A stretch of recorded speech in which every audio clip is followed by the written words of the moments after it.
நடிகர் மற்றும் தாவைக்க தலைவரான விஜய் ரகசிய திருமணம் பண்ணது உங்கள எத்தனை பேருக்கு தெரியும்? யாருக்குமே தெரியாத தகவலை தான் நான் இப்போ சொல்ல போறேன். விஜய் சங்கீதாக்கு 1999 ஆகஸ்ட் 25ல சென்னையில மேரேஜ் நடந்தது தானே எல்லாருக்கும் தெரியும். ஆனா ஒரு வருஷத்துக்கு முன்னாடியே, அதாவது 1998 ஜூலை 10 லண்டன்ல அவங்க மேரேஜை ரெஜிஸ்டர் பண்ணிருக்காங்க.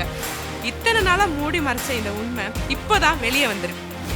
இதுக்கு சில காரணத்தையும் சொல்றாங்க. 1999ல தான் விஜய் இளைய தளபதியா வளர்ந்து வந்தாரு. அந்த டைம்ல மேரேஜ் ஆன தகவலை வெளியே சொன்னா விஜய்க்கு சினிமால மார்க்கெட் போயிடும்னு மறைச்சிருக்கிறதா பரவலா பேசப்படுது.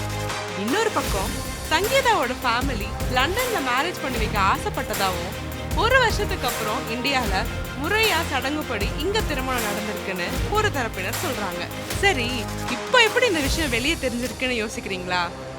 விஜயோட மனைவி சங்கீதா விவாகரத்து மனுல குறிப்பிட்ட தேதி 1998, அதாவது லண்டன்ல நடந்ததுதான் அபிஷியல் மேரேஜ் டேட்டா மென்ஷன் பண்ணிருக்காங்க. பிரபலங்கள் தனிப்பட்ட வாழ்க்கையில பல விஷயங்களை பத்திரமா பூட்டி வச்சிருந்தாலும் இப்படி எதிர்பார்க்காத நேரத்துல ஒரு நாள் பொது வெளியில உண்மைலாம் தெரிய வந்துருது.